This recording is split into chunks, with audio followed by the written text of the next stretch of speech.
and I'm getting mighty tired of your trifling ways and of listening to that jackass Bray. And welcome back, everybody. We got week 2 of the Ethereal Philosophy Forum. I am your host, Jay, checking in. We've got some of the repeat faces, couple new faces, and we're super glad to see everybody. We're going to just kind of jump right on into our next topic. Today, I thought I'd bring to the table the one of the other age-old discussions that we've had in the past of rights as they persist to the individual, however you want to classify that, and how those rights are bestowed or given, or whether or not they're inherent to the individual. So we're going to kind of kick that around and discuss some of that. I've got some slides prepared I'd like to share with you guys and hopefully get the conversation started and open it up from there and see what you guys think. And as always, we always encourage interaction. So when you guys are watching this after the fact on YouTube, throw your comments out there, shoot us an email, aetherial.llc@gmail.com. And tell us what you think. Challenge us on our crap, ask some questions, provide some insight. Maybe you know something we don't know. You know what I'm saying? So that makes things a lot easier. Like I said, rights as they pertain to us, as we understand them. Who gets them? Who decides? How do we decide? Are they given to you? Do you have them when you pop out? That's the discussion. That's the topic. And away we go. I am pulling up some slides. Let me know if you guys can see the slideshow. Bing, bing, bing. All right, looking good. So once again, talking about rights. Are they granted, earned, or inherent? And who decides? Starting with old long-haired white guys. Rene Descartes, often quoted philosopher. This is one of those guys, like when we talk about like having philosophy discussions, this is one of those dudes that's going to pop up. And I've got some of his like more famous quotes on here, but I mean, look at that mane. There's no way you can't tell me this guy doesn't know what he's talking about. Look at that claw, baby. He's got like the conquistador mustache and the hair going. I mean, it's you an artist rendition. Yeah, man. He's all about romance and deep thoughts. I love it. But yes, we got Descartes, a French philosopher. Go ahead. No, I was gonna say, you know how many sonnets? Oh, no, go ahead, you. It's all good. This guy was a philosopher, and look at the time we're talking about here. We're talking 1500s into the 1600s. So this guy's a philosopher, mathematician, scientist, invented analytic geometry. This is a dude way back when, not just, you know, slapping the paddle at home. He is coming up with the link between algebra and geometry. So this guy's got some time to kick some thoughts around in the old dome, you know what I'm talking about. Invented the Cartesian coordinate system, yada, yada, yada. The guy was a smart dude for his time, right? Developed the foundations of calculus. Most importantly, as it relates to kind of what we're talking about here, he believed in the theory of innate knowledge. And what that thesis asserts is that the existence of knowledge, whose source is our own nature, meaning that knowledge isn't just kind of come out of the atmosphere, that the source is human nature, right? And that we're kind of born with that ingrained knowledge through the higher power of God. So in reading that kind of summary, what that talks about in reference to knowledge is the essence of human beings. So for me, I can kind of associate with that things like rights and stuff like that. Some of this guy's quotes that you guys might know. We do not describe the world we see the world we can describe. It's not enough to have a good mind. The main thing is to use it well. That one I've seen several times. You guys kind of, if you're watching the video, you can see it's kind of one of those inspirational type posters. This is one that gets quoted quite a bit if you hadn't seen or heard it before. It's one of those things. It's not enough to just have the juice. Like, you got to use it. You know what I'm saying? So I really, really can appreciate that one. Yeah. And then getting some more into some of his meatier stuff here. Doubt is the origin of wisdom. The reading of all good books is like a conversation with the finest minds of the past centuries. So this guy had a lot of time to think. And of course, the most popular that everybody probably recognizes, and we'll take a little bit of a pause here to kind of get some feedback from you guys on this beautiful man and his wonderful hair. I think, therefore I am.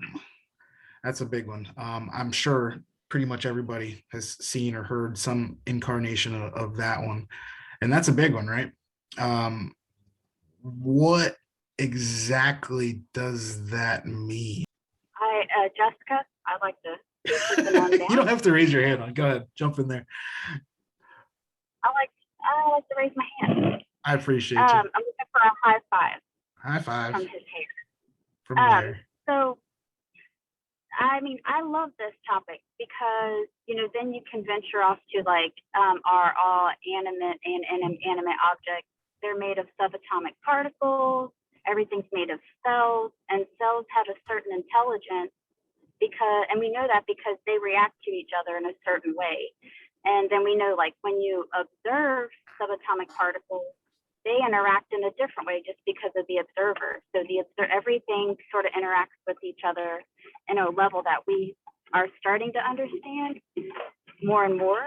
And so, then you would think, well, somebody that is brain dead and not at living in a conscious level and interacting with our conscious level, they still are. So, I mean, it depends. I guess would think be broken down to like an intelligence and way of being. Okay. Period. So an intelligence of being. That's interesting. Jamil said we become what we think. Okay. I don't have the text pulled up. Thank you, Jamil. Appreciate you. I like that. Yeah, thoughts are powerful and we become what we think. Absolutely. It's that's huge. And then going back kind of towards the discussion, within a little bit of the framework that we're keeping it on here, to have rights, we would have to assume personhood, correct? So once we start talking about personhood, how do we decide what's personhood? Now, according to Descartes, personhood is the ability to ponder one's existence. It's kind of wild when you think about it, right? And I think there has to be some sort of value attached to that. How so? I think there has to be some kind of value attached to that. It's I guess it's born from that, really, of the individual, and you kind of see that I think therefore I am, to me, basically means that because I have the power of conscious thought, I have reasonable, logic says that I am here, I am in reality, it passes the smell test, and it's something that I think is really important to take advantage of and not squander.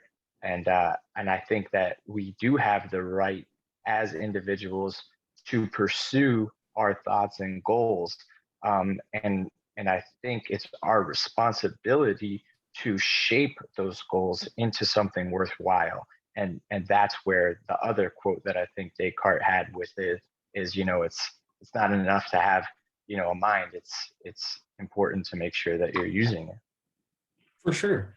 I would ask, just kind of tying together what you and Jessica said, going kind of down this little thought rabbit hole. You're talking about conscious thought specifically. Jessica mentioned intelligence. Where then do we get to delineate like intelligent life and conscious thought, if there is to be one? Like, is a single-celled organism that's capable of reproduction having conscious thought? I'd like to jump in on this one. Please do. Cool. It's getting meaty already, baby. Yeah, it is. I love it. I love it. Hey, I'm pumped up right now. Everything I'm listening to is just making my brain work. It was my mentor talking about me doing BJJ. Well, if something happens to you, you can't take care of your family. I was like, listen, as long as I can use my mind, I'm free to do what I want. I'm free to think.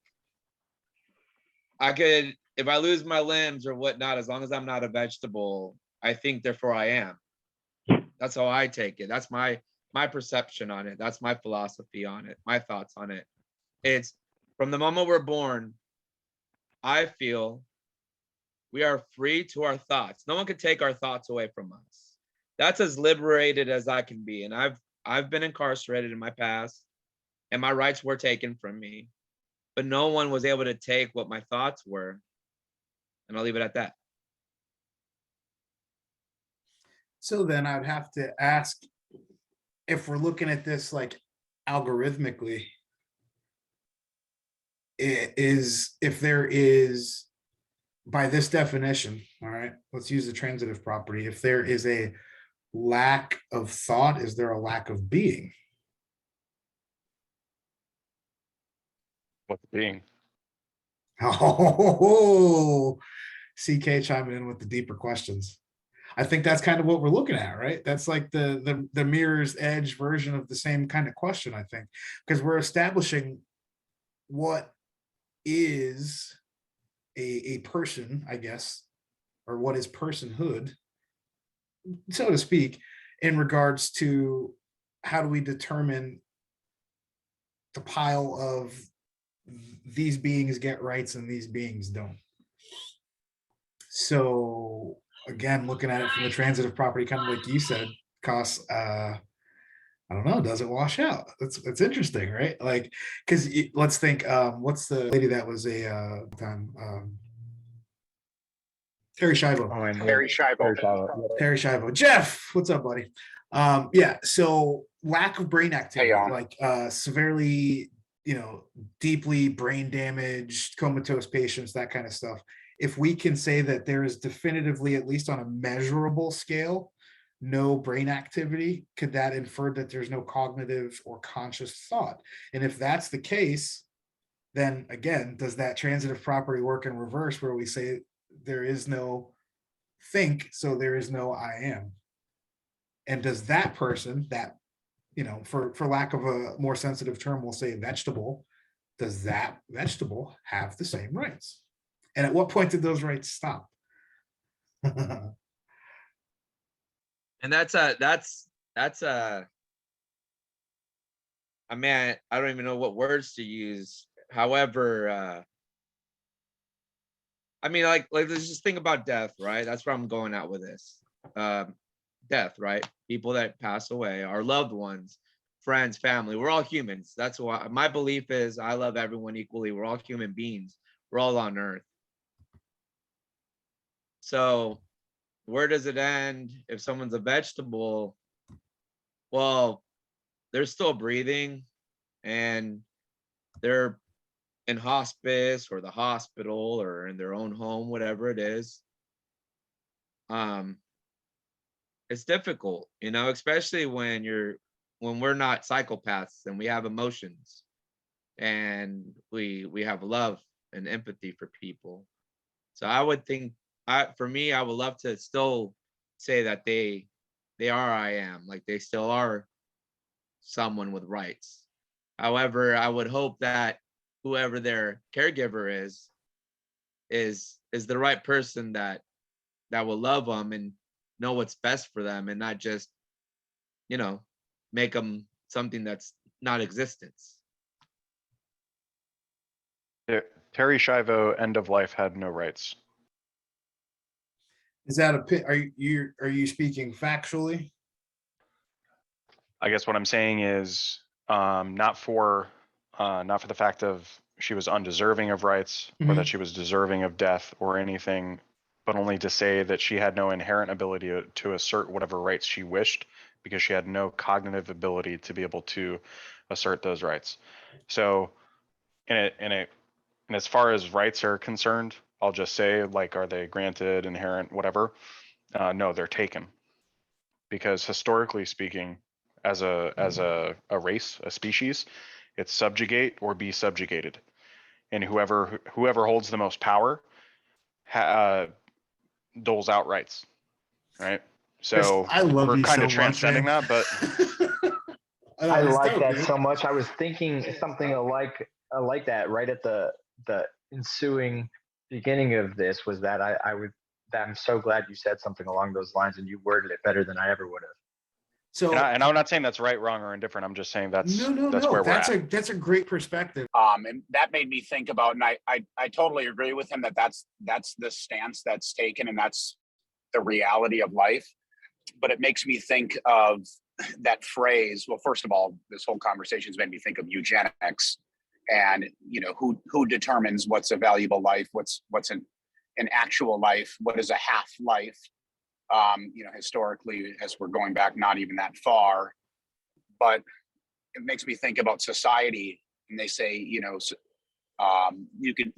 can base a society or a culture on how they treat their frailest or their weakest. Mhm. And when you're talking about somebody who could have a complete array of thoughts and abilities that #trust science may not know, it's it's interesting, because if you leave it up to some people, and eugenics is not an old thing, they would be cleansing these people because they have Down syndrome, or because Well, we've seen it before, in their right? mind. Like we've seen it culturally Right. before. It's accepted still culturally in some other countries. Like they flat out still do this in some Yeah. places. Oh yeah.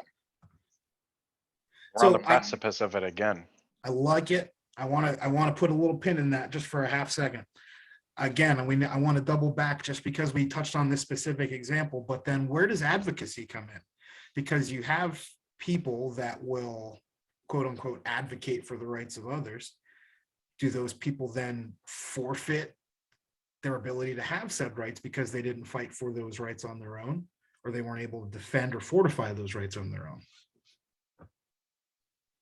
Rephrase that. I'm not sure I followed that. So like the Shivo situation, I understand the statement of fact that you made previously, but I would, I guess, rephrase and re-ask the question when it comes to the rights only exist so much as you can put yourself in a position to defend them or use them. There are people that make a career out of the sympathetic or empathetic position of advocacy, people that would put themselves on the stake to fight for people like Terry Schiavo and stuff like that and defend their rights. Where does that put those people? Are they doing a virtuous act in fortifying rights that are unfortifiable for these other people? Or are they doing that person a disservice and devaluing these air quotes rights that I guess maybe don't necessarily belong to them since they can't defend them on their own? No, I think they're fighting for it in a different way. I mean, you can fight directly with force in order to assert your own rights, or you can petition people that have their own force to use that force on behalf of yourself to enforce the rights of others. So I think that's what advocates are doing. They're petitioning people with power to assert their rights for them. Well, I definitely agree with the perspective. So we're going to get to talking about this next guy right here. And I've maybe some of you guys are a little bit familiar with this other handsome, long-haired Caucasian gentleman, Mr. John Locke. But a lot of people misquote a lot of his stuff. A lot of people misuse a lot of his stuff. But there's some fundamental tenets that this guy believes in, I think, that kind of fall right in line with some of the points Mr. Kosman brought up here. But John Locke was an English philosopher, one of the first and most influential thinkers of the Enlightenment period, known as the father of liberalism. And hard pause, e-break there. That's not the word liberal as we know it now.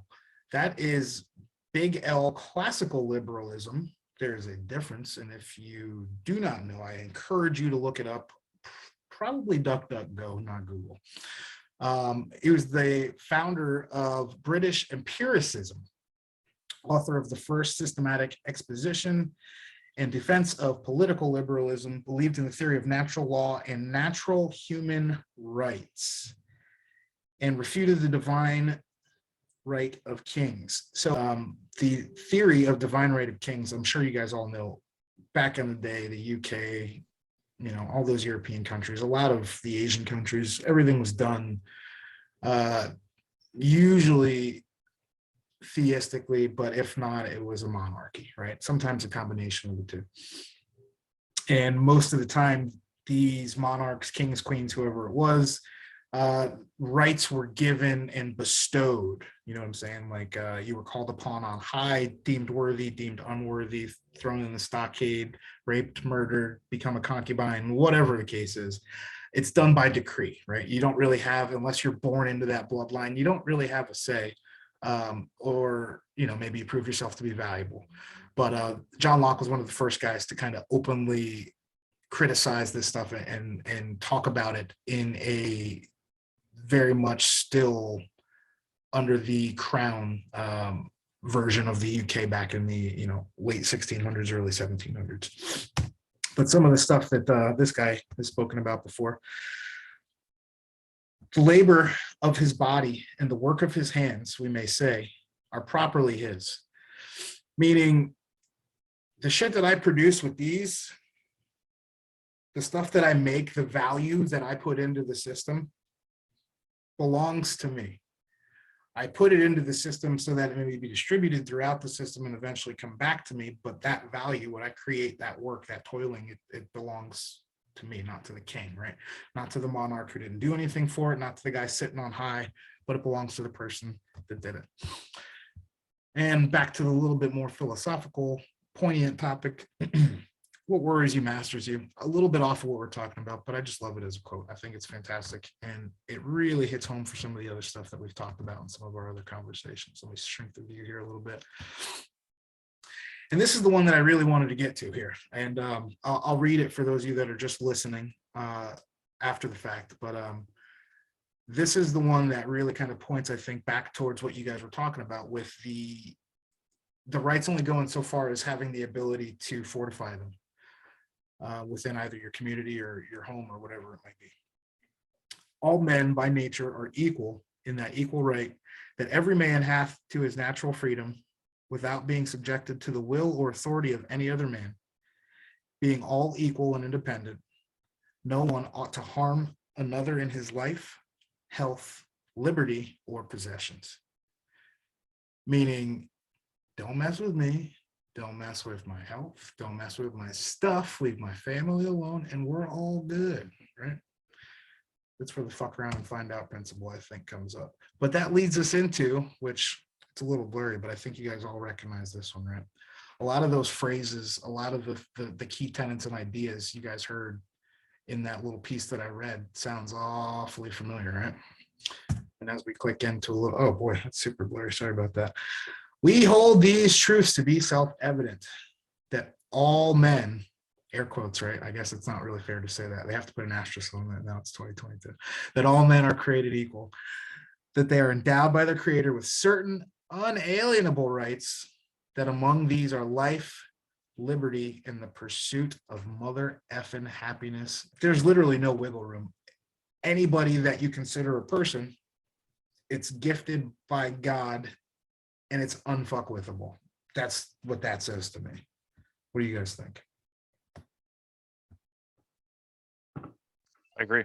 I mean, I think it's a clever way to, because when you think about historically from what they're talking about here, there was monarchies, right? And so, but even kings were still beholden to God, and God was, and still is, a very important thing. And when you say these rights are given to me by God, nobody can touch it, including the king. So I think it, whether it's true or not is up for debate. But it was a clever way to transcend the authority of the king, in order to give people some basic rights. Yeah, and I definitely think that like you said, I think it was clever, brilliant, in the sense that it does cover everything, just like you said, Jay, in your opinion, what it covers. And obviously this is, all of this becomes subjective when you have these Supreme Court justices who are able to weigh in on certain things on some people's, behalf, or what they think is best, and things that can be extremely subjective. I always say that I can use science or religion or just morality to argue for, against eugenics and some of these things. But it's interesting that there really isn't anything until you start violating somebody else's property or their life, that there isn't anything that should actually be covered, and restricted within this. But obviously a lot has changed. I mean, a corporation is a person. A corporation has rights like a person. They can be charged with felonies, they can be fined, and they have the rights to make certain claims as well. So it's interesting how that has evolved, and people can say that nothing was anticipated, but I believe, as a believer, I believe the Bible covers everything, for example. But I do believe that the Bill of Rights and that our Constitution does cover everything. It's just a matter of how far we want to deviate from what we know was the original intention, and I think that they were pretty clear about that. I'd like to jump in on this one if you don't mind, Jay. Absolutely, bro. All right, cool, man. I love this topic. I'm majoring in political science, believe it or not. Awesome. And I'm going to law school eventually. Somewhere down this rabbit hole, I'm gonna get there, right? So my book in my class from 2 semesters ago was We the People, which I showed you at the beginning. So it's 11th edition, just We the People. But it's I just wanted to quote like what we're discussing right now. It's in my college course book with John Locke. I'm just gonna read off of it to share it since it's part of this. Another British political thinker, John Locke, 1632 to 1704, advanced the principles of republican government, are arguing not only that help me with my words sometimes because I can't pronounce things right. Monarchical power was not absolute, but that such power was dangerous and should therefore be limited. In a break with Hobbes, Locke argued that people retain rights despite the social contract they made with the monarch. Preserving safety in society is not enough. People's lives, liberty, and property also require protection. Further, Locke wrote in his second treatise of civil government that the people of a country have a right to overthrow a government they believe to be unjust or tyrannical.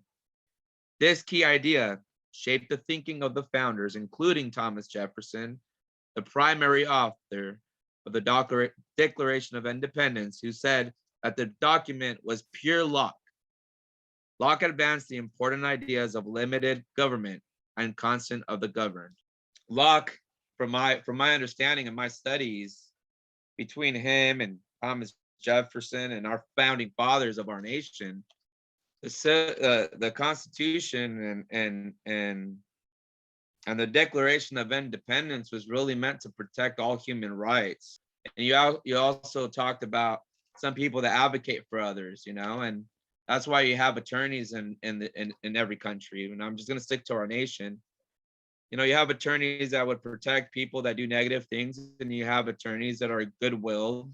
And that's why you have attorneys that actually work with pro bono. It's very noble. We need people doing stuff like that, because if there's not those advocates out there, there's going to be voices that get unheard.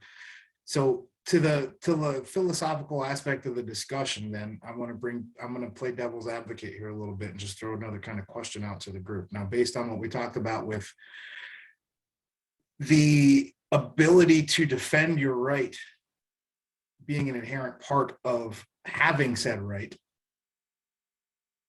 does the voluntary obfuscation of that duty, because like you quoted in that book, Max, it's a voluntary transfer of power to the government, right? We volunteer, we give the government a piece of our power and say we agree to be governed, right?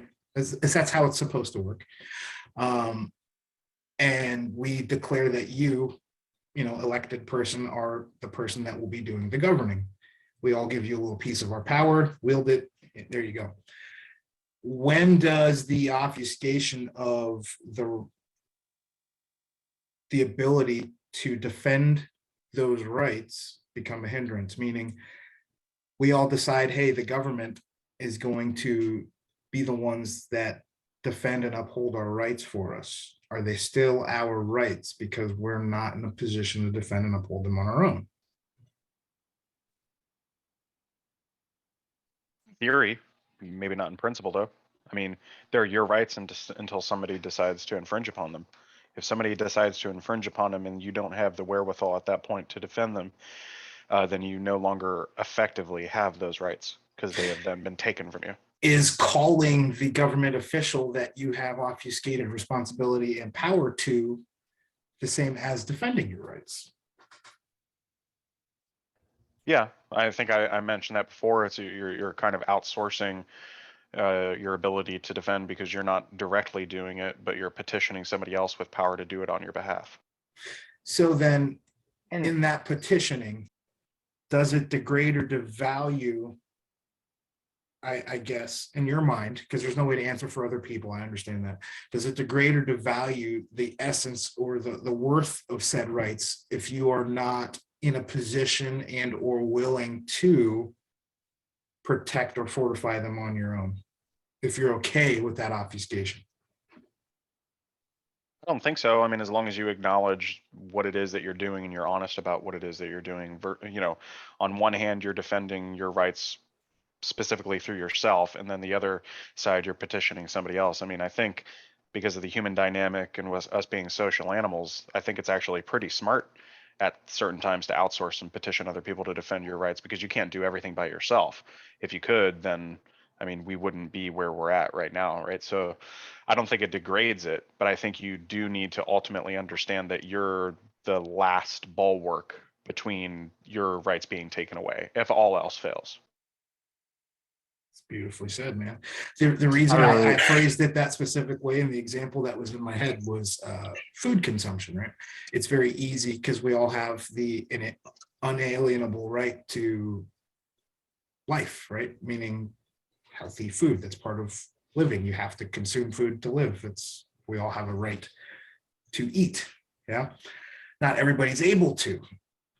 There are, I don't know if anybody's paid attention, but over the last couple of years, there's been a dynamic shift in farmland ownership in the United States towards one specific person and under a couple of different shell corporations. But is there a right to complain about the quality or type of food that we're getting if we're not taking if we've obfuscated that responsibility to the government, the grocery store, Monsanto? Is there a right still to, I don't know, piss, moan, complain, demand better quality if you're not willing to take that step and do it on your own? The ability is there, right? You can go turn a field over and plant seeds and harvest, but is that right still there, even though it's being provided, but it's not being provided in a good way? Now, I know that shifting over to food is a little different than what we were talking about before, but that inherent right to have a meal, you know what I'm saying? At what point does, the government programs, free lunch, that kind of stuff stop and personal responsibility start, I guess would be a better way to put it. That does all tie in pretty well. I think so, actually.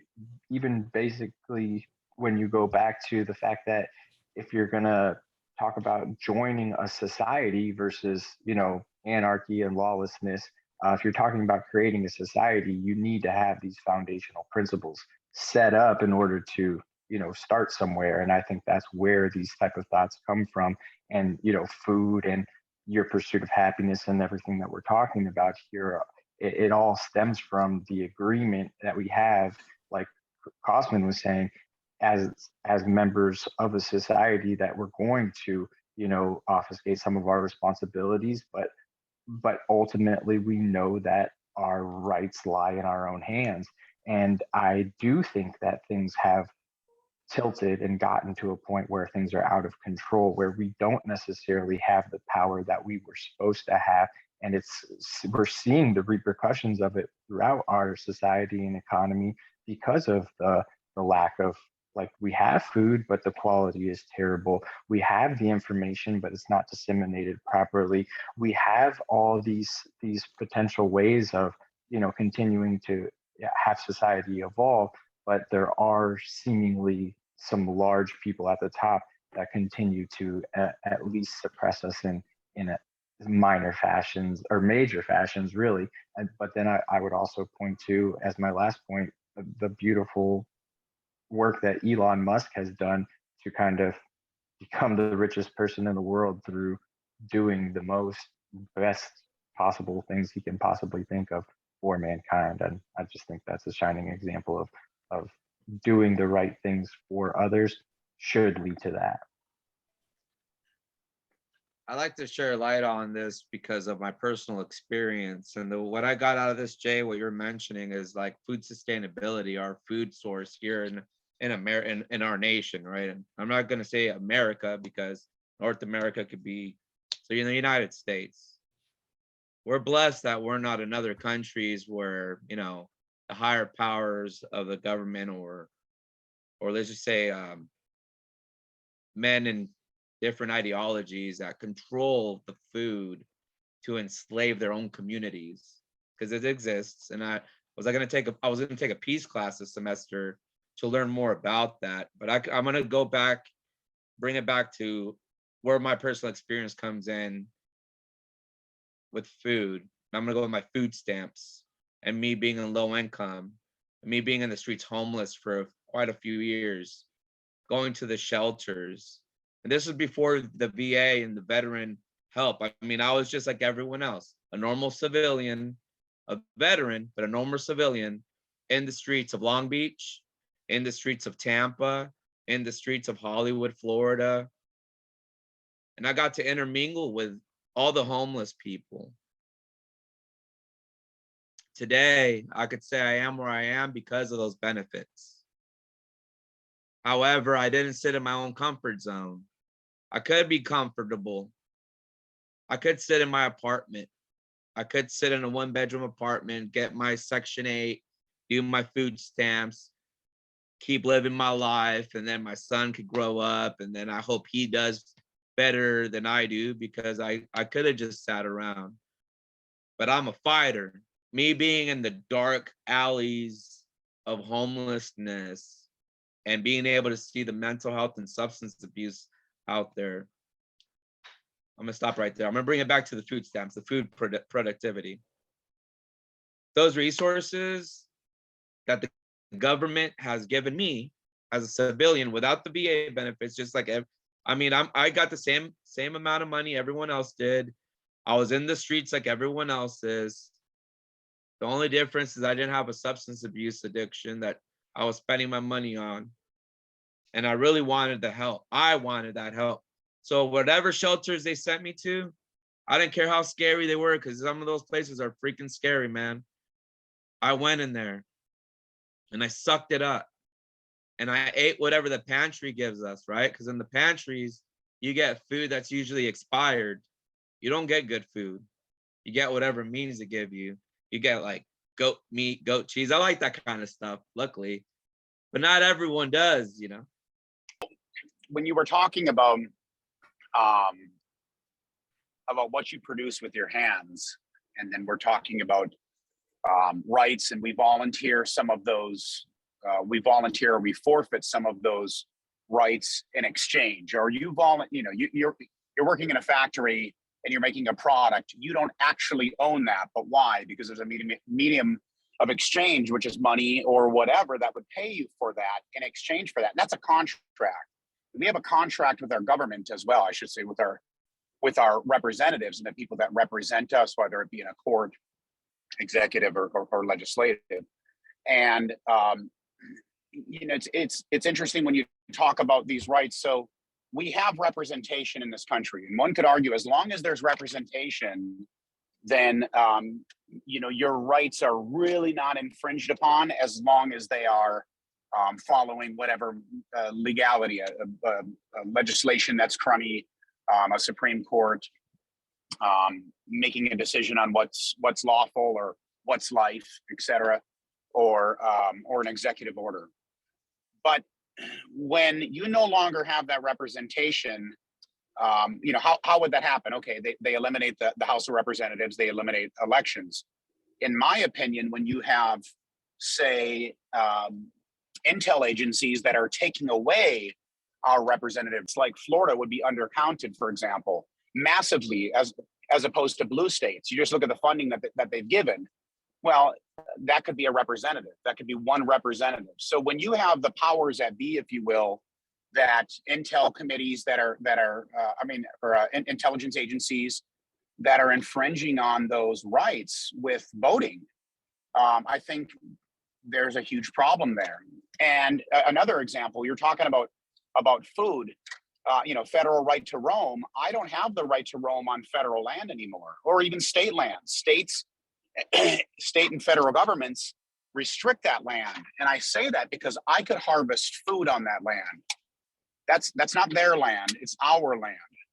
And Florida has almost every single lake closed off where you can't even go into it and harvest fish. And I understand conservation efforts, et cetera, things don't get extinct. But either way, you're talking about food and you're talking about rights. And, when we should be standing up for them and when we should be saying it. And it's when they no longer represent us, or they no longer represent what we actually decided, whether that be through a representative or some sort of referendum on the ballot. So it's interesting when you put this stuff in a perspective. With the points that you just made, and I think they were very cogent, I would ask then, again, just kind of teetering on the line and trying to further the conversation, the specific example you gave of some of the waterways in Florida and being able to fish them. You said that the state said we don't have the right to fish there anymore. Well, if we elected those officials as representatives, then we are said government. So it would imply that we are the only ones that can take our rights away. But when you think about representation, it's like, well, hey, that's our fault because you elected so-and-so who appointed. But that doesn't mean that these agencies are flawless and they perfectly follow the law. Absolutely. They're humans. Our elected officials. Yeah. I mean, absolutely. And that's where it's like, that's where we should be standing up, all of us, not just through a representative, because a representative may not be able to, like, I worked for Congress and the congressman had no authority to enforce anything with executive branch agencies that would break the law. And it wasn't until, an IG, and then it gets up to the court process, but you really don't have a say other than your representative making a suggestion and the executive, who would be the president, enforcing that. We've all seen in our lifetime on both sides of the aisle where they abuse that power, or the executive or an executive branch agency, and then it's just not enforced. So that's the point where I think it's like, people need to just respect of the representatives. We lost you a little bit at the end there, Jeff, but I think we kind of all have a really specific example in the most recent federal decrees that were made. You know what I mean? If we want to talk about rights, like that's a huge example of what you just mentioned, Jeff. Like those decrees can come on high, and the right to enforce said decree is very different than the right for the executive to sit up there and spout it out of his mouth, right?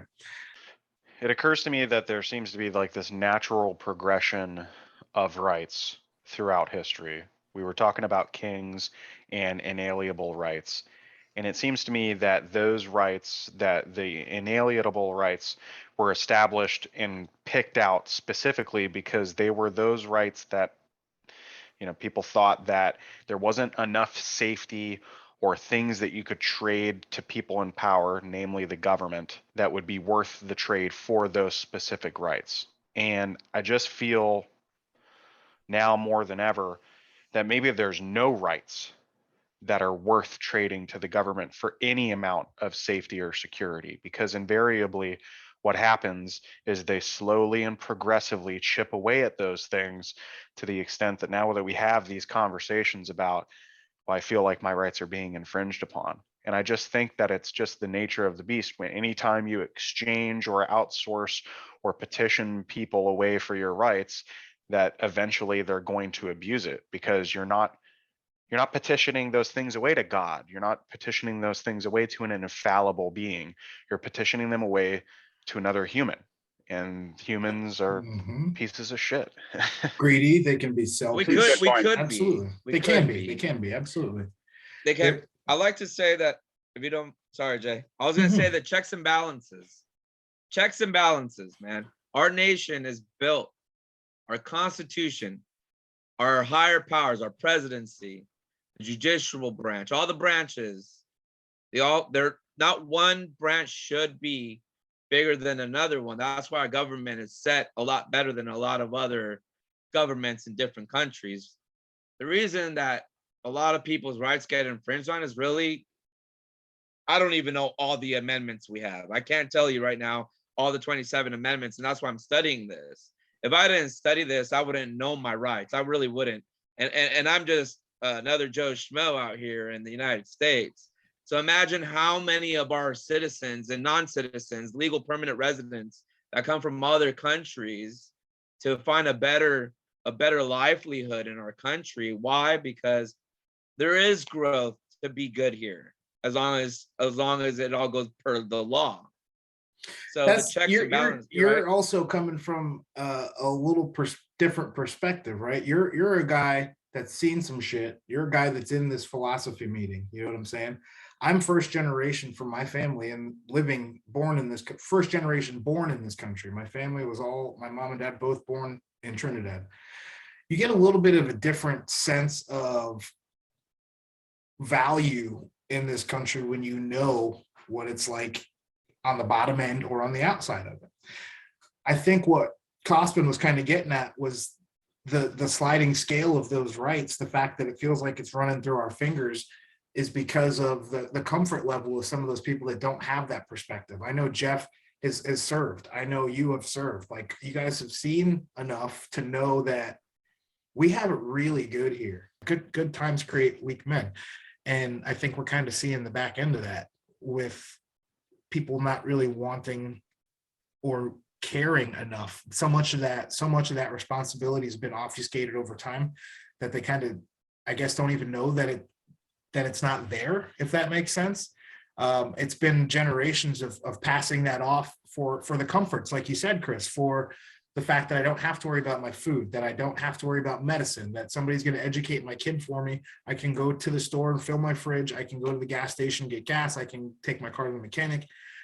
And we constantly are giving away our sovereignty to be able to have these niceties and continue to get fatter and more comfortable and more happy. Pretty nice. It's really comfortable though. But it's like the frog being boiled in a pot kind of thing, like people say. And I really subscribe to that, because it's a slow burn, you know? Yeah. I heard I listened to Tim Pool a lot, and I heard a reference that he made recently, and I think it was like dead on, but he was talking about the Titanic. You've got like the band in the corner that didn't stop playing. They're just playing, going down with the ship. You've got the captain that doesn't know what the hell's going on. He's running around in a circle, pissing on himself. Obviously, he's going to end up going down with the ship too, because no one's bothering to go check on him. You've got the people that knew what was going on all along. They siphoned all the gas out of the lifeboats, and they're pilfering the fucking safes while everybody's running around in a panic. You've got the people that are dressing up as women and pushing kids out of the way to get on the lifeboats with no gas.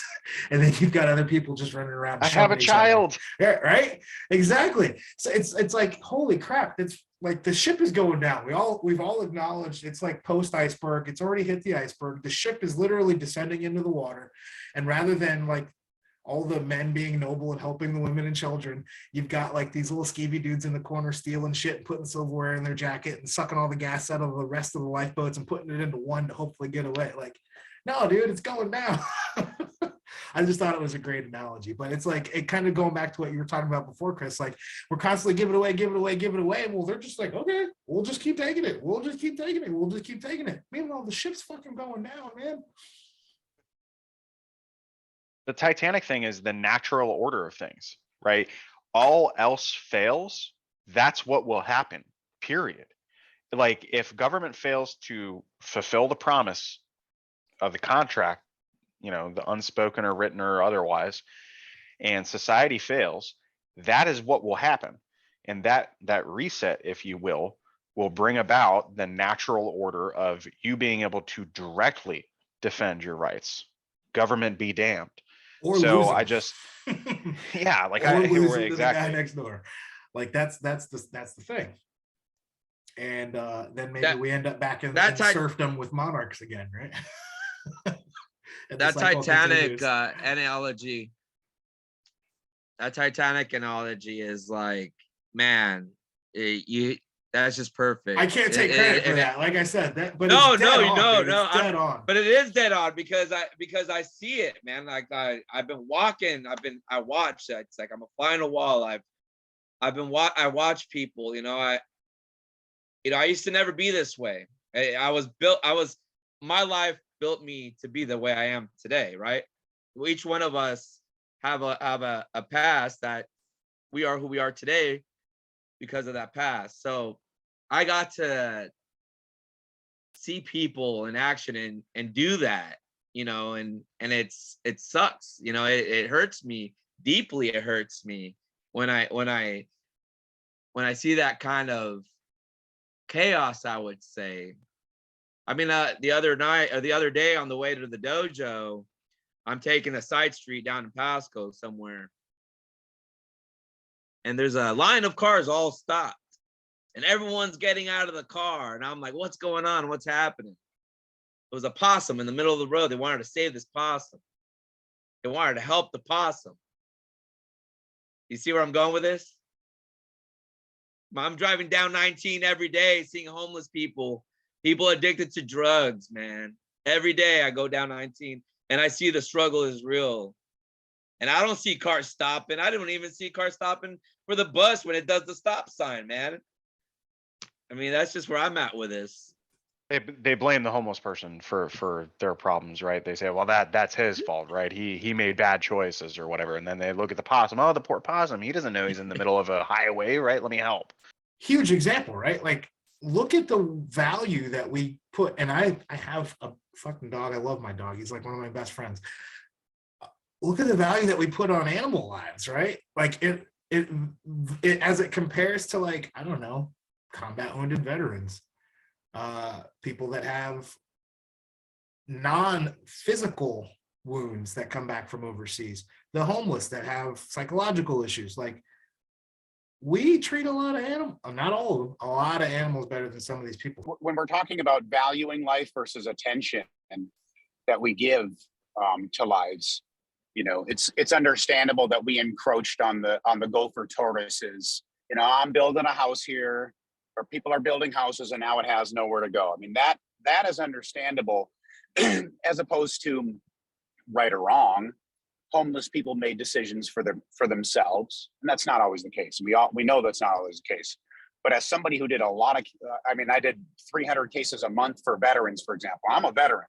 But when you are lied to, when you're verbally abused, and when you see somebody walking from a Mercedes with a cane on their shoulder, and then they come walking in with a limp and telling you how bad they need their Social Security and they need their veterans benefits, it's discouraging for a lot of people.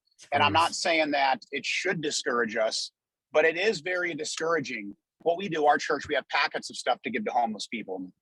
And it's like food or whatever. I always try to keep like extra food or water to give to homeless people.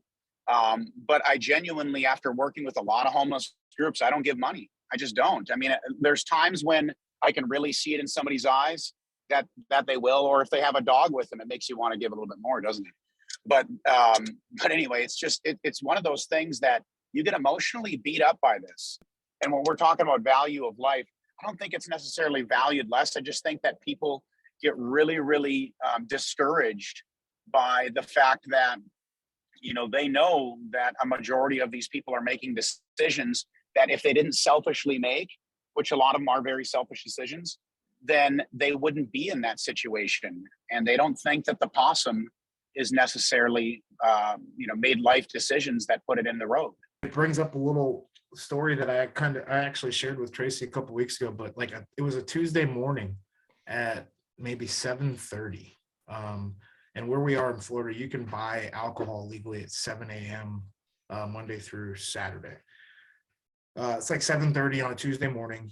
I pull up to the gas station, start filling the car up. I see, and it's probably like 45 degrees outside, which that's cold for us here in Florida, okay? Coldish.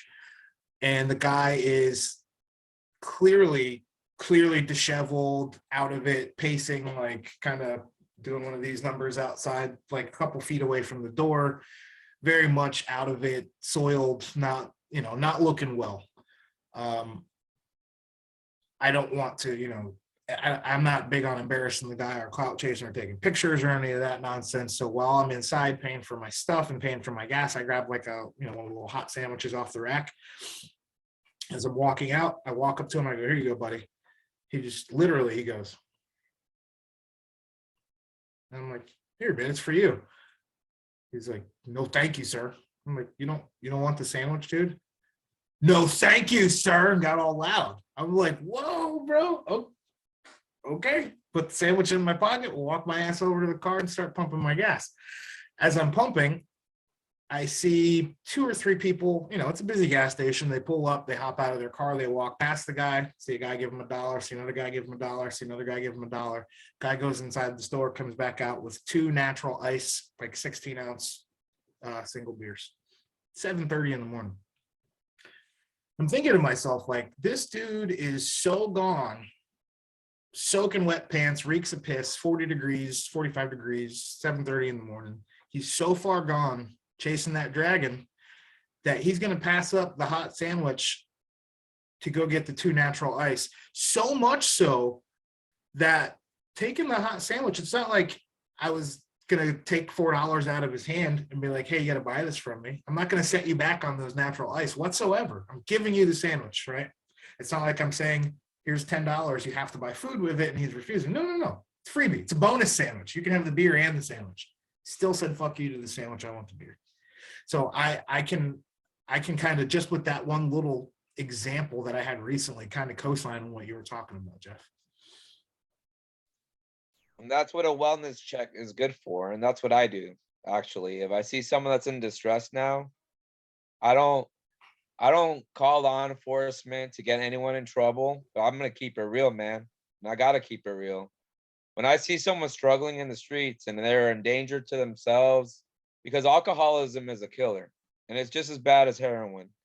You know, you just can't go cold turkey in alcohol from some of these people.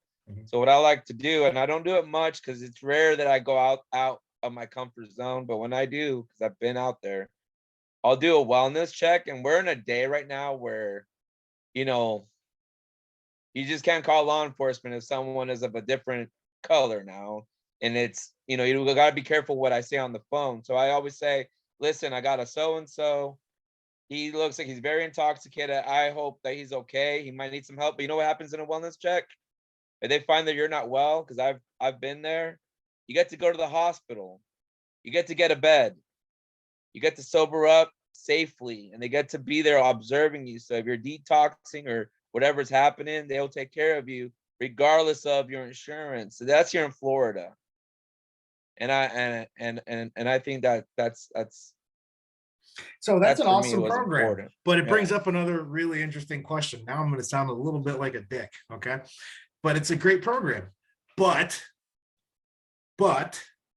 if we're talking about people making choices, not everybody, right? People making choices to put themselves in these spots. Again, bringing it back, when does the obfuscation of responsibility still equal a right? Does that person have the right to health care since they've broken their end of the social contract? My opinion, absolutely yes. But there's a lot of people, Max, and I'm saying that they don't want treatment at all. They just do not want it. And you can do a wellness check, and that's what they want. When it's sober time, they're going to take the free sandwiches. They're going to take the free hospital stay.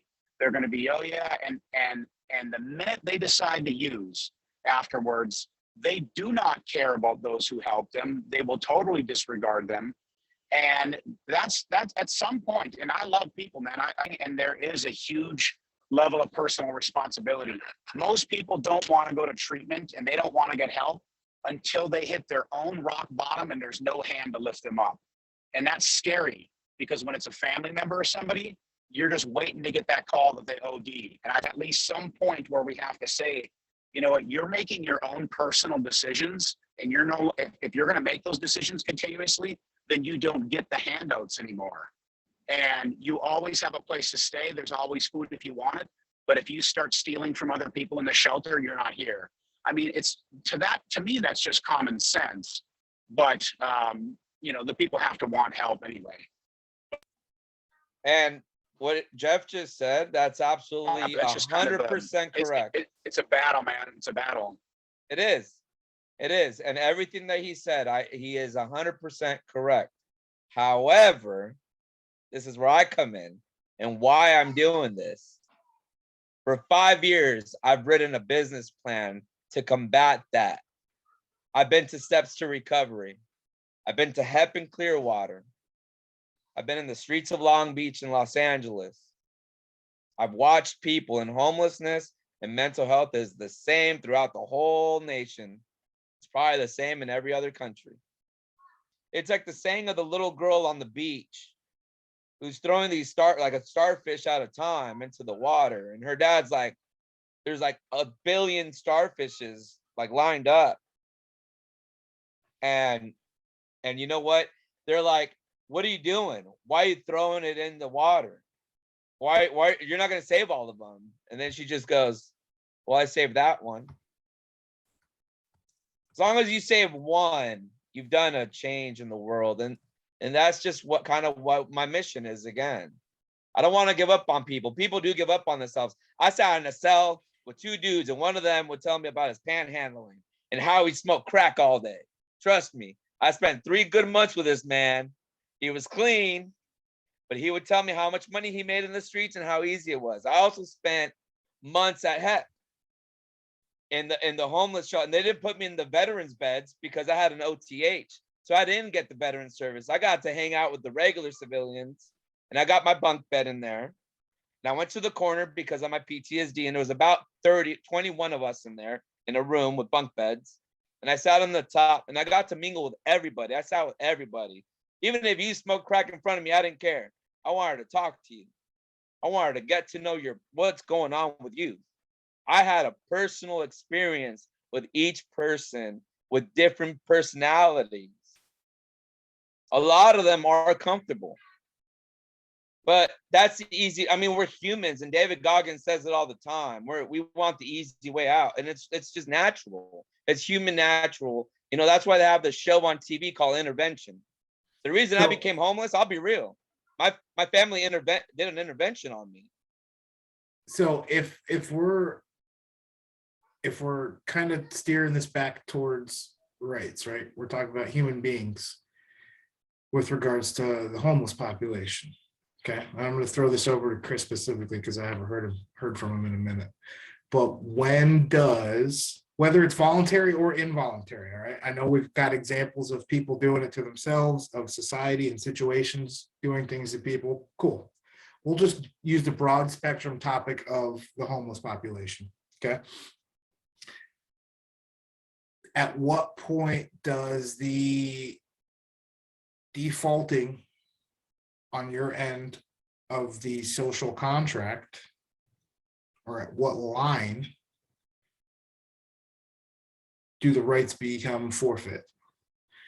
Kind of going back to that original question that I posed about the mentally ill homeless person in possession, or I'm sorry, mentally ill homeless felon in possession of a firearm, or like Max brought up, the the voluntarily maybe homeless person that's got a substance abuse problem and needs medical care.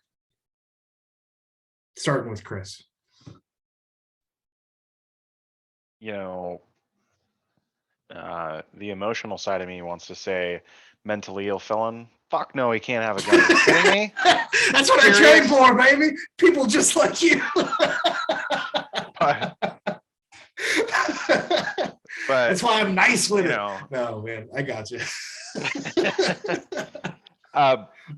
But realistically, and I think I'm kind of growing into this ideology. No, there isn't a limit. There isn't anybody that is an American citizen that can't have a gun, up to and including the most extreme example, which would probably be that mentally ill homeless felon, like whatever the case is. Because and not because I literally think that person shouldn't have a gun, but I think they should have the right to have the gun, and they're 2 distinctly different things, right? Because anytime I outsource the ability to define a right to somebody, and I provide some sort of artificial or arbitrary threshold as to how to say this person has the right, this person doesn't, whatever, it slowly but surely we add another check mark. Okay, now this person can't, now this person can't, and I just it will never ever work because of human nature. So yes, everybody can have guns unequivocally from a rights perspective, because if I say only this person can or can't, now I'm arbitrarily defining that threshold, and it never ever works. So So Would that there, be why laws are written? I mean, certain laws have to be written and then passed through Congress and then looked over and then amendments get rewritten. And it takes several years for all that to occur. So at the very beginning, the Second Amendment gave rights to everyone. However, what Jay's bringing up, I mean, Jay, you basically put like that guillotine hold on this man, homeless, felon with mental health. to be fair, real quick, let me interject, and I'm open for dialogue on this. As I understand it, okay, the original meaning in the Constitution of men was Caucasian property holders. Okay, so gun laws, as they were originally put on the books, were to prevent minorities from owning and possessing firearms. They were spearheaded by some other groups and gained influence and power, and obviously steamrolled to the point where we're at now. But essentially, people that look like me were considered 3/4 of a person. So we weren't, when that was written, we're not men. That's not who they were talking about. So keep that in mind as you continue to explain. I reference that as a point to delineate how we determine who gets rights, who doesn't, what are rights, how we protect them, all that stuff. But in reference to it with this specific issue and talking about 2A specifically, that's something important to keep in mind, because if we're going to reference that time, they weren't talking about me. yeah, it's another perfect example of codifying something into legal language or giving the government the ability to define something and then purposefully excluding a subset of people from the ability to enjoy that right, you know. And Jordan Peterson, why- I don't remember the exact speech, but he talks about it, and I'm a huge fan of his. If you don't listen to him, check him out. Young man out there, lift something heavy and then do it over again. Any system, even the best system, whatever you're talking about, there's going to be, and we're talking social, political, economic, with regards to people, not like computer systems, that kind of stuff, with regards to people, there's going to be a certain amount of the population that's displaced, period. Any and every system. The best job you can hope to do is minimize the percentage of the displaced population, right?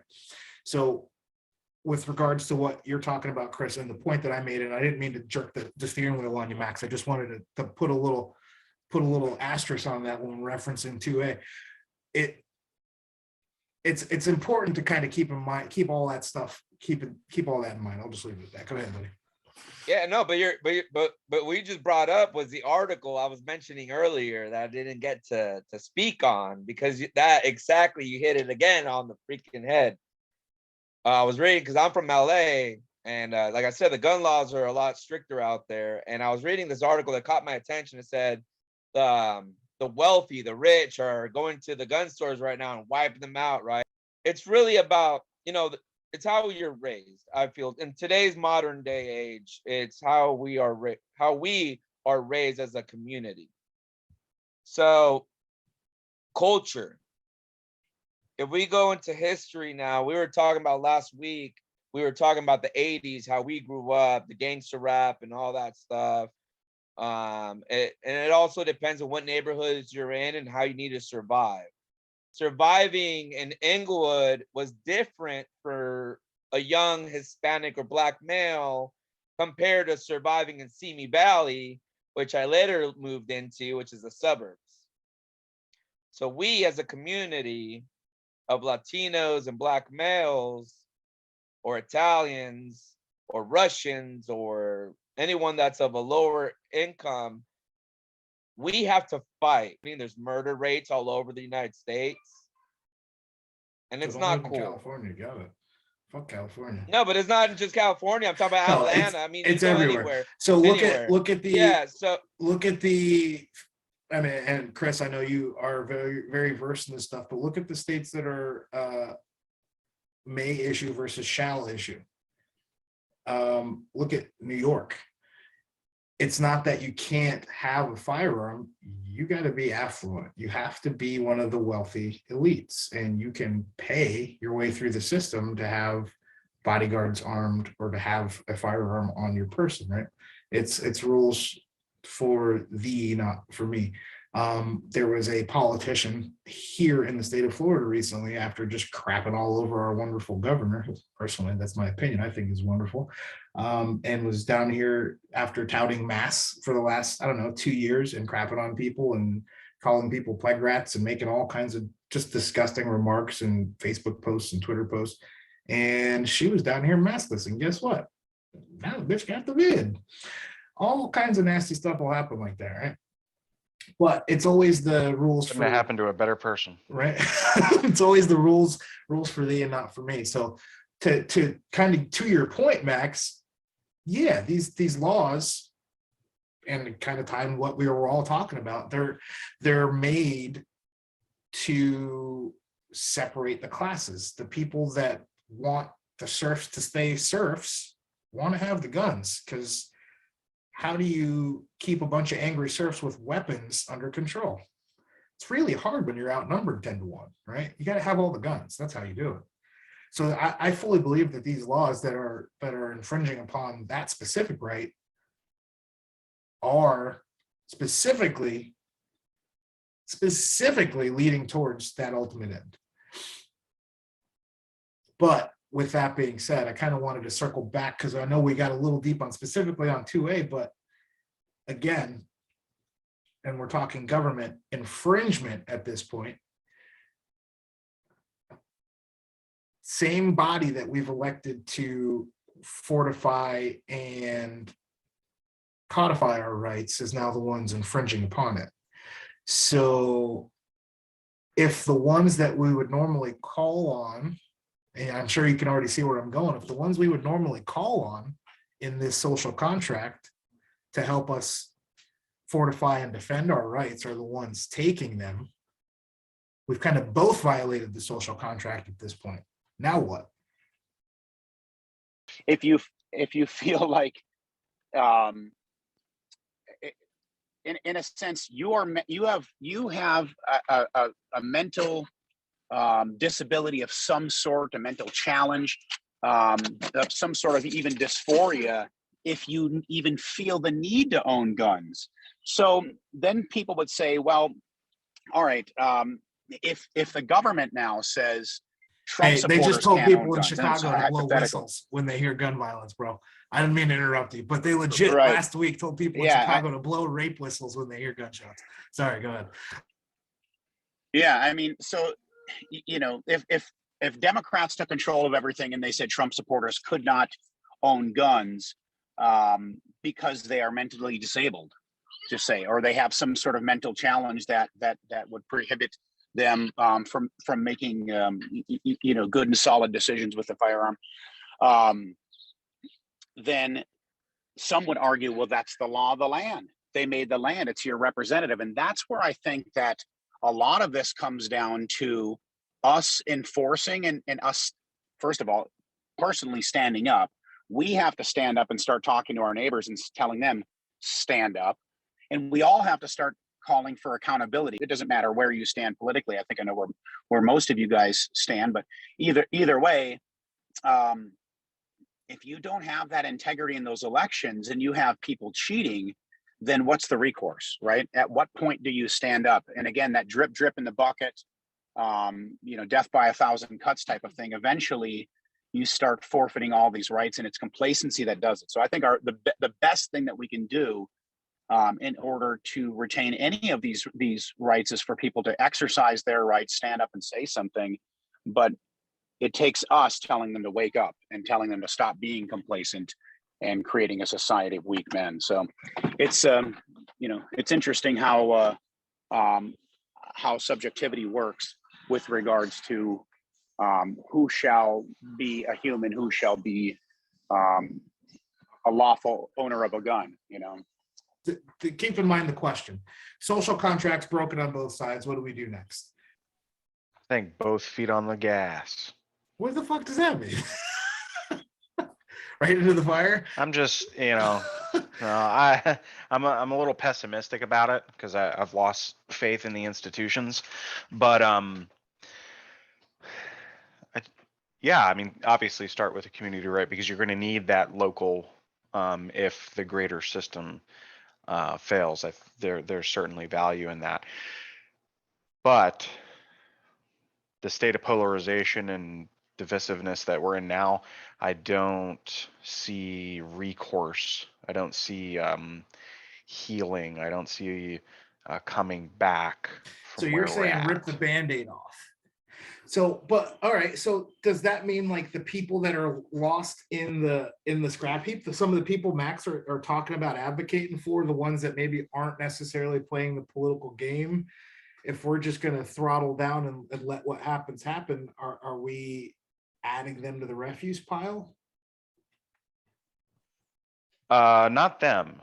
No. But I wanted Everybody to else. ask kind of not them specifically, like but I wanted to ask a kind of provocative question earlier, and this might illustrate my point, and that is, do the people who advocate for stripping or taking away the rights of others, they themselves deserve such or other rights? I would say That's where no. John Locke. That's where John Locke comes in from the beginning. Bingo. John Locke's vision was to not have another Hitler, to not have another Venezuelan president, to not have a tyrannical institution. We start in our community with this vision, just our little community. Go into the hoods that people call the hoods and discuss with the men that have been to prison, that have a voice in that community, to speak to them because they're in charge of their community, to talk to those who are willing to listen, to understand, not just to listen, just to hear things out, but to listen, to understand. And if we could get a little group and we could start mentoring our youth to educate, to learn. I'm 40 years old. I'm sorry I'm using the I word, but the reason I decided to go to college is to better my degree to go to law school. We should mentor our youth, and out of that youth, we will have more people to learn more about the civil liberties, about the rights. I would go and advocate to grow, and then say, hey, either join the military and go to college after you're done with the military. That education is key. That's what I learned in my school. So we should bring that same philosophy into our country, but starting in a little community. It's just a testing, like Elon Musk. Someone mentioned, or the other guy mentioned Elon Musk. He's an amazing man. His vision isn't about his life. I mean, the man dropped everything to live in a small little apartment or whatever, right? His vision is to save humanity later on, millions, hundreds, thousands of years from now. Our Earth is still going to be around after we die. Our children are going to get old. They're going to have children, et cetera, et cetera. Our human nature, our human species is going to keep cycling. So that's this vision that we need to have. Spot. Let me ask you this then, Max. Ready? I like kind of where you're going with that. Should we then act? Because Chris asked a good question about those people taking our rights away, if they should still have rights, and I'd like to hear your answer on that too. All right, but at the same time, in acting in the interest of the preservation of rights, should we be looking to preserve our immediate rights, or strategizing to preserve the rights of those future generations more effectively? The second one I feel would be the most sustainable, because unfortunately old dogs can't learn new tricks, they say. So there'll be a lot of clash, and the only way that we could possibly make this peaceful is to gently bring it into the community. It's not something that you just go to somewhere and say, hey, man, it's not like we went to Afghanistan and say, hey, this is what we got to do. And you guys got to go by what we say. And you need to believe in what we believe in. No, that's not the way humans, that's not the way peace works and what we do in other nations. Sure. So let me ask Chris or Jeff or Raven then, okay? With the given question of preservation of rights, is it selfish or dutiful to act in the best interest of your immediate rights if it may come at the cost of rights in the future, i.e., this is a specific example, but it's the best one I can add to emphasize what I'm asking. Firearms, okay? We have, let's say, a shootout in the streets over gun rights, okay? We acted immediately in preservation of our rights in the immediate, right? But said action to preserve our rights might 10 years from now lead to stricter gun laws for our kids, or 30 years from now. That's an example, okay? In that example, is it wrong then to immediately act in the preservation of your rights immediately to the detriment of rights in the future? I mean, I think systemically, yeah, go ahead. Go for it, Jeff. Go for it. Oh, I was just going to say, systemically, you shouldn't have to. There shouldn't be a forfeit. There, it would be preserved by that, by that Constitution. But when you think of it, thanks, man, I love you too. But when you think about, what's happened, I mean, we have a contract, and in part of that contract, part of us volunteering that a cop will come and shoot somebody so that I don't have to, right? And I'm just, you can take that however you want, but our military fights these wars allegedly overseas so that we don't have to fight wars here. Believe it or not, whether or not believe that's true or not, my opinion has completely shifted on many of these things. But there is some sort of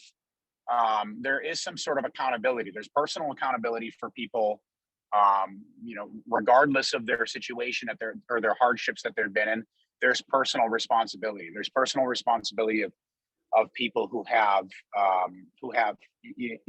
gun ownership, for example. And there's accountability, and you have the right to I don't believe that there should be any sort of permit to carry. I'm okay with open carry, which ironically I get attacked by gun owners sometimes for that.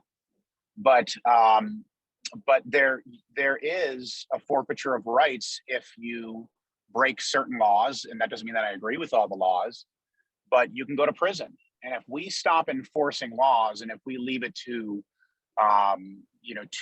just the people, I'm not saying that I would not be happy with that, but it's just not the way that our system is set up right now. And the way that the system is set up right now, I have to say, do I abide? I abide by a lawful order. And what is lawful?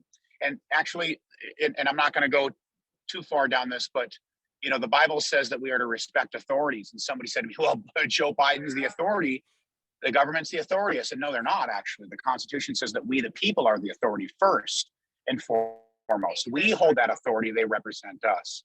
So, when you're talking about whether or not people should be able to or not own firearms after, I mean, I think that if you are a murderer, and you murder somebody and somebody comes and shoots you back, I think that's, in my opinion, is just.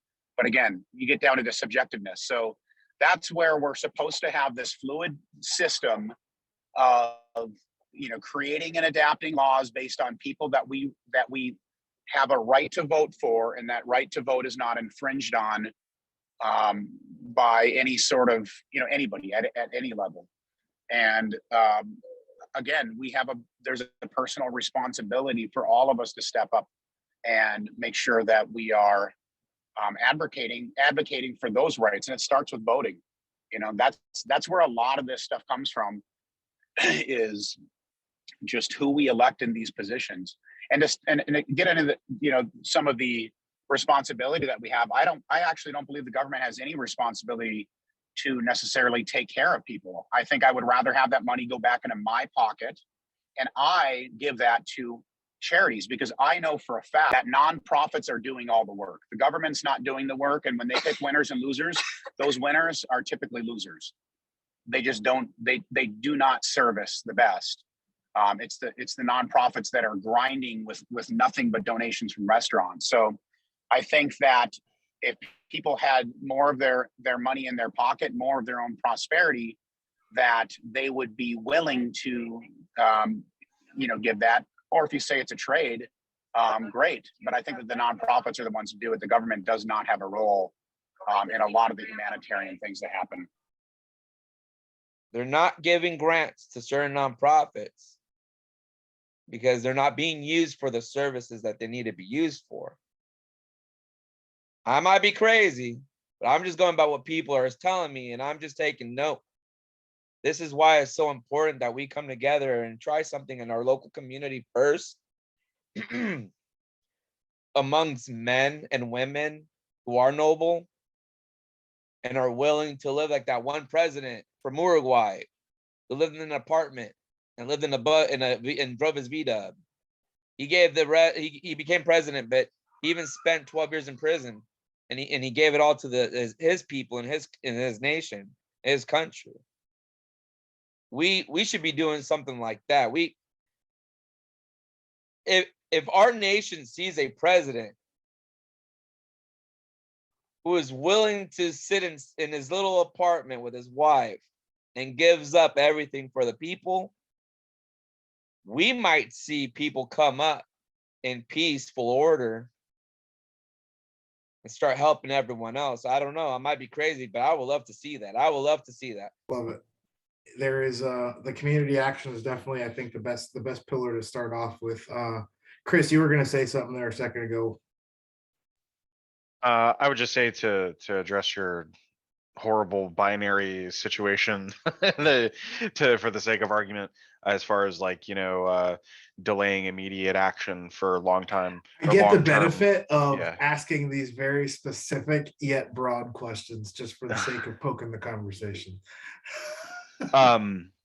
Yeah, but I take your point as far as what you're saying. Of course, if the option was, hey, delay what you're doing now in the present for the better of the future, particularly with respect to your children, yes, I'd make that decision, 7 days a week and twice on Sunday, if I had the benefit of knowing what the outcome of my decisions would be in the future. But I would just say, and to go on the train of quotes earlier, Thomas Paine said, I prefer peace, but if trouble must come, let it come in my time so that my children can live in peace.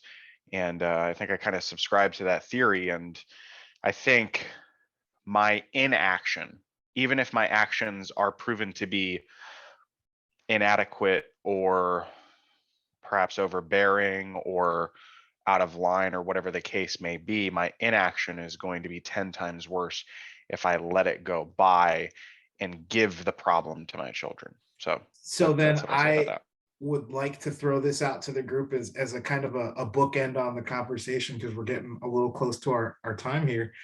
But with that, to kind of tie things back into what's going on now, as a broad yes or no question, and I'm asking as a group, I'd like to hear what you guys think, just so I can kind of get to the next point. So keep it short.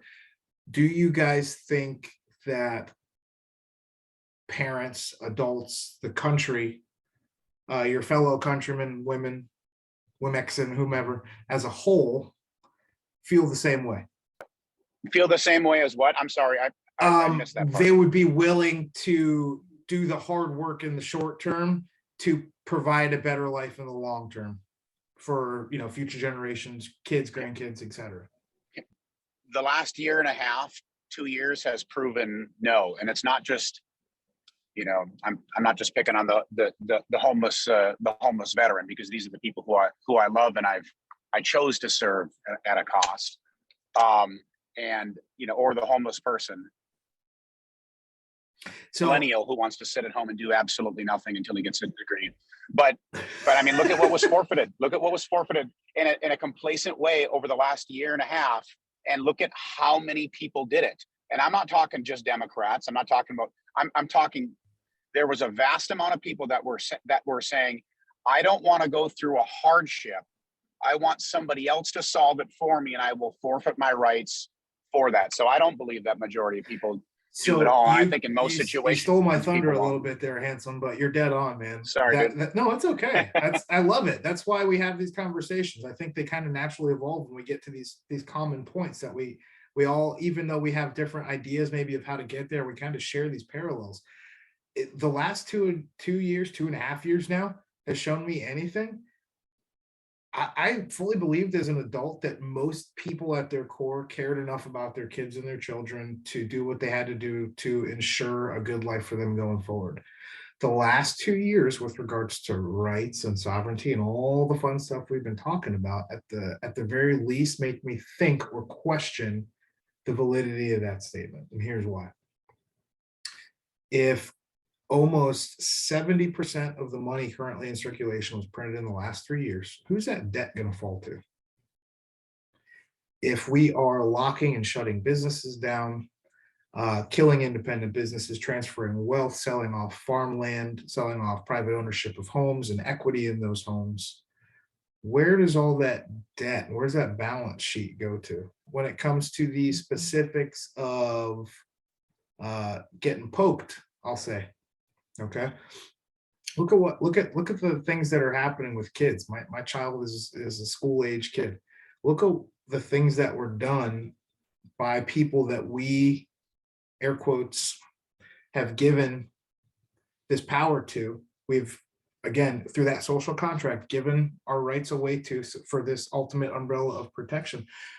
They've essentially leveraged the very same future that we're talking about for the short-term benefit to keep the 50, 60, 70, 80-year-old, and I'm not talking about the validity of any diseases or anything like that, but to keep that person alive, we've hamstrung the ages of 0 through 50.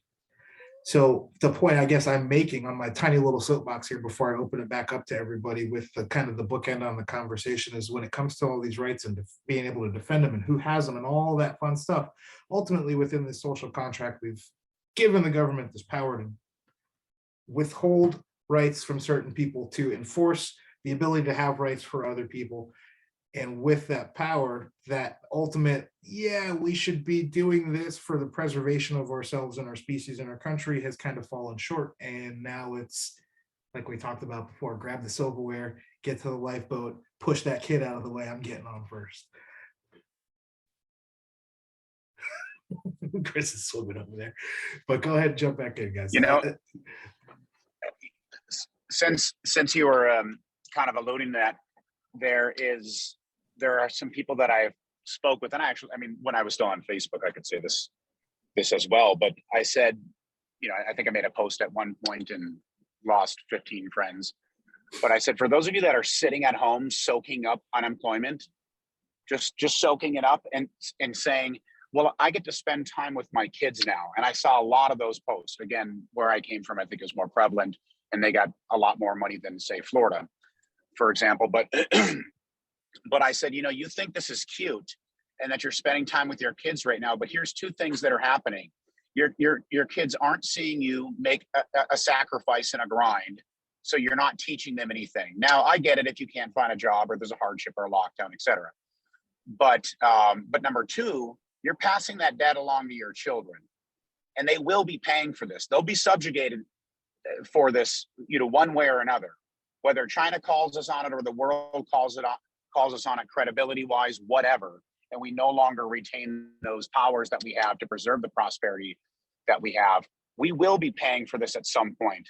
And I don't know what percentage. I always say 60-40. I think 60% are depraved to a point where they make selfish decisions. But you know, to quote Jesus, I'll make you fishers of men. What I really believe, and there's a nonprofit that I was involved with called Man Up and Go, and it doesn't necessarily have to be Christian, the model, but it is. but it could apply to secular, and is teaching men, and there's a branch for women, but mainly men, how to stand up, how to man up. And I think that everybody, men and women, need to absolutely do that. If we can teach people how to do anything, it's how to own up to their responsibilities and own up to the fact that they have other people that are dependent on them. And I don't think that we hold people accountable enough. You need to man up. You need to step up to your responsibilities. And it doesn't matter what spectrum, what race, it makes no difference. People need to start standing up, and they need to teach themselves how to do things. They need to work on things for themselves. They should be able to survive as if the government was not there at all. They should know how to do that and at least respect those who do that, but they don't. And I think that's where we can have the greatest impact, is when we start changing, when you start inflicting paradigm shifts on these people who, as you said in the very beginning, and it ties into this, Jay, that, good times, they create weak, very weak men and women. When we're teaching people the word of the Bible, you just can't give solid food to those that are barely taking in the infant milk, right? It's nurturing. Nurturing from the get-go. So in order to enforce this into our communities, we just can't go in there and say, shabam, here's the steak dinner, here's the lobster tail, and here's the mashed potatoes and all the goodies, when all their nutrition was just like nothing but rice and malnutrition. So we have to come into our community that way. We have to come in, settle, and trust me, brother, I feel your pain, man. I get it. It sucks. It's hard. But this is where the compassion means. And in Latin, compassion means to suffer with. We must understand that we have to be there suffering with these people too. We gotta bring our perception. Jay had a great picture the other day of the 6. The other guy was looking at it as a 9, and they're arguing that perception thing. Sometimes we got to get out of ourselves and look at the person or individuals as how they are. And even if the man is strong, like say David Goggins, I love David Goggins. I'm going to keep throwing him under the bus. David Goggins comes at me and he does something. He's not the man he used to be. And he became self-centered and selfish. And he goes off on a spree and like does some weird stuff or whatever, right? The typical MO of people in low income or mental health in the streets that a lot of people are getting tired of helping. Well, this guy right here, I ain't gonna fucking give up on him. There's a saying in the military, you're as the slowest man in your group. I don't buy that. Because my buddies, most of them were 11 Bravo. I respect them. But I got the mentality of a special operator. Why? Because my mentor served in the SEAL teams. And I have friends that were SF, and their mentality is a lot different than us typical military guys, right? And we need to, I'm sorry, I went too much of a rabbit hole. What I'm trying to say is I will never give up on my fellow man or woman or child. And the debt, it's not money. The debt is what we're saying. The education, the laziness, the victim mentality. But if we don't come together as a community and do it now and start now and take away our self-centeredness and give up, and we have to let go of our religious beliefs. Trust me, I'm Christian, but I can't go help a man who's Muslim and say that was my enemy. Trust me, I've been there, brother. I've been overseas. I think it's ideology. Yeah. I think the word you're looking for there is ideology. Ideology. Yeah. Keep your beliefs. Yeah, correct. The ideology. Absolutely. Yeah, the ideology, because there's negative ideology, there's positive ideology. I'm not going to allow the negative people who took that ideology to make Muslims look bad as my enemy, because then I'd be falling into a different rabbit hole. I can't allow in Mexico to allow the ideology that everyone's a cartel member, that every Italian's a mafia member, that every black male is a gangster, that every white male is a wood and a KKK. That I gotta let go of that. If I don't let go of that, we don't let go of that as a community. we're always going to owe that debt. I'm willing to be the ransom like Jesus Christ was. I'm willing to get crucified and get killed for this purpose. And I know it's deep. It's deep, man. But I don't need to get paid for this. Thank you. Yes, sir. Well, and just to clarify, I'm not saying this to discourage anything. I'm saying if we're going to be doing things, and I'm not hurt to the point where I don't serve. I still serve in a number of different capacities, but I've learned to serve a bit more efficiently with my own time, because otherwise I can't help people. That was the only reason why I was why I had mentioned that. But I definitely don't believe in giving up on anybody, and I don't believe that people just need to lift themselves up by their own bootstraps when they don't have the ability to, number one, or they just don't have the opportunities because of many times decisions that we've made. I mean, look at the jobs that have gone to China.